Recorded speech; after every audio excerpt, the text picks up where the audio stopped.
एक बार फिर उनके कार्यकर्ताओं के द्वारा मोदी जी की मृत्यु की कामना और कब्र खुदने जैसे शब्दों के नारे लगाते हुए वीडियो उपलब्ध हुए। आदत से मजबूर होकर और फ्रस्ट्रेशन से भरपूर होकर प्रधानमंत्री श्री नरेंद्र मोदी जी के लिए एक बार फिर अपशब्दों का, अभद्र शब्दों का और गालियों का प्रयोग किया गया। कांग्रेस पार्टी अब मुस्लिम लीगी माओवादी एजेंडा के तहत चलते हुए एक राजनीतिक दल के स्थान पर अराजकता का मंच बनती चली जा रही है। तेरे टुकड़े होंगे इंशाअल्लाह का समर्थन करने वाली राम विरोधी कांग्रेस की रामलीला मैदान में हुई कुंठाग्रस्त घुसपैठिया परस्त रैली में आदत से मजबूर होकर और फ्रस्ट्रेशन से भरपूर होकर प्रधानमंत्री श्री नरेंद्र मोदी जी के लिए एक बार फिर अपशब्दों का, अभद्र शब्दों का और गालियों का प्रयोग किया गया। एक बार फिर उनके कार्यकर्ताओं के द्वारा मोदी जी की मृत्यु की कामना और कब्र खुदने जैसे शब्दों के नारे लगाते हुए वीडियो उपलब्ध हुए। यह दर्शाता है कि कांग्रेस पार्टी अब मुस्लिम लीगी माओवादी एजेंडा के तहत चलते हुए एक राजनीतिक दल के स्थान पर अराजकता का मंच बनती चली जा रही है। आपको राहुल गांधी जी की तारीफ करनी है, करिए, मगर प्रधानमंत्री श्री नरेंद्र मोदी जी के विरुद्ध इस ढंग के अपशब्दों का प्रयोग जो पहले भी किया गया है वो सर्वथा निंदनीय है।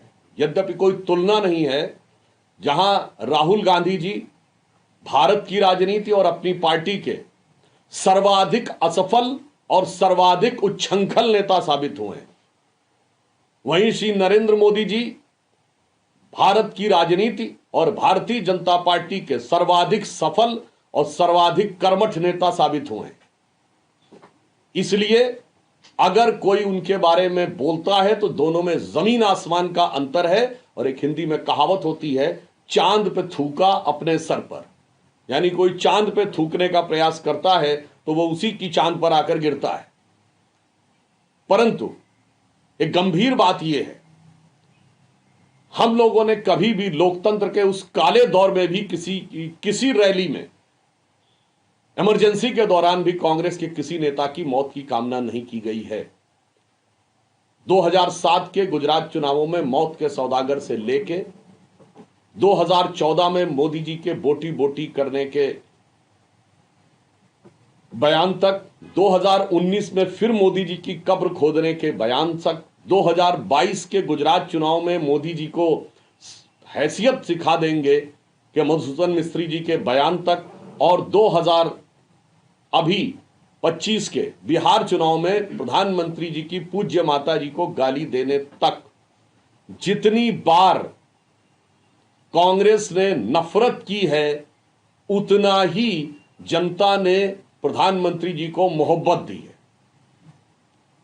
इसलिए कांग्रेस को यह समझना चाहिए कि आप जितना मोदी जी के खिलाफ विश्वमन करते रहेंगे उतना जनता का समर्थन प्राप्त होता रहेगा।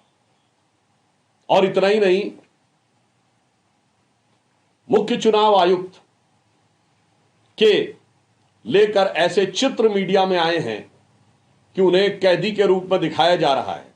अर्थात कांग्रेस पार्टी जो सत्ता में रहते हुए आतंकियों का नैतिक समर्थन करती रही है, वो अब संवैधानिक संस्थाओं में आतंक पैदा करने का प्रयास कर रही है। और देश की जनता भली भांति यह समझती है कि कौन व्यक्ति ऐसा है जिसके हाथ में आने से संविधान खतरे में होगा। इसलिए मैं कांग्रेस पार्टी से यह कहना चाहता हूं कि आप जितनी भी अभद्र शब्दों का प्रयोग जब तक करते रहेंगे, आपका परिणाम क्या होगा। मैं प्रधानमंत्री श्री नरेंद्र मोदी जी की तरफ से कहना चाहूंगा कि दरिया का सारा नशा उतरता चला गया, तू मुझको डुबाता रहा और मैं उभरता चला गया, और मंजिल समझ के बैठ गए जिस पे चंद लोग, मैं ऐसे कितने ही रास्तों से गुजरता चला गया। दूसरा बिंदु मैं कहना चाहूंगा, मगर कांग्रेस पार्टी की एक बात के लिए मैं तारीफ करना चाहूंगा कि वो प्रधानमंत्री जी को गाली देने में भी अपने वोट बैंक का पूरा ध्यान रखते हैं। उन्होंने मोदी जी की कब्र खुदने की बात कही है, जबकि हिंदू धर्म में कब्र नहीं खुदती है, और उनकी एक नेत्री ताबूत की बात कर रही है। हिंदू धर्म में न कब्र खुदती है, न ताबूत होता है, बल्कि भस्म किया जाता है। अर्थात गाली देने की कुंठा में भी वोट बैंक के लिए जो छटपटाहट है, जो मोहब्बत है, वो काबिले तारीफ है कांग्रेस पार्टी। तीसरा बिंदु मैं पूछना चाहता हूं कांग्रेस पार्टी से, कल केरल नगर निगम के चुनावों में तिरुवनंतपुरम में भारतीय जनता पार्टी ने शानदार सफलता हासिल की है। केरल में एलडीएफ की सरकार है और नगर निगम के चुनाव राज्य सरकार और राज्य सरकार का चुनाव आयुक्त करवाता है। वहां वोट चोरी किसने की? जब से कांग्रेस के नेता श्री राहुल गांधी जी केरल में गए हैं, हमेशा केरल में पिछले 30-40 सालों से एक बार कम्युनिस्ट गठबंधन की सरकार, एक बार कांग्रेस गठबंधन की सरकार आती है। परंतु यह पहली बार हुआ है लंबे समय के बाद कि जब कम्युनिस्ट गठबंधन की सरकार यानी एलडीएफ सत्ता में थी और कांग्रेस दोबारा चुनाव हार गई, यूडीएफ फिर चुनाव हार गई और सत्ता में नहीं आ पाई। मैं कांग्रेस पार्टी से पूछना चाहता हूं, तुम्हारा वोट किसने चोरी किया? कम्युनिस्टों ने। भारतीय जनता पार्टी तो वहां पे है नहीं। और नगर निगम के चुनावों में जहां जहां कांग्रेस पार्टी कम्युनिस्टों से हारी है केरल में, और जहां जहां कम्युनिस्ट पार्टी कांग्रेस से हारी है, किसने किसका वोट चोरी किया है? इस बात का मुझे सीधा सपाट जवाब चाहिए, अन्यथा मैं पुनः कहना चाहता हूं, कांग्रेस पार्टी अब एक राजनीतिक दल से अधिक अराजकता का मंच बनती जा रही है। एक कांग्रेस पार्टी जो एक दौर में जो दावा करती है, महात्मा गांधी जी से लेके लोकमान्य तिलक, सरदार पटेल,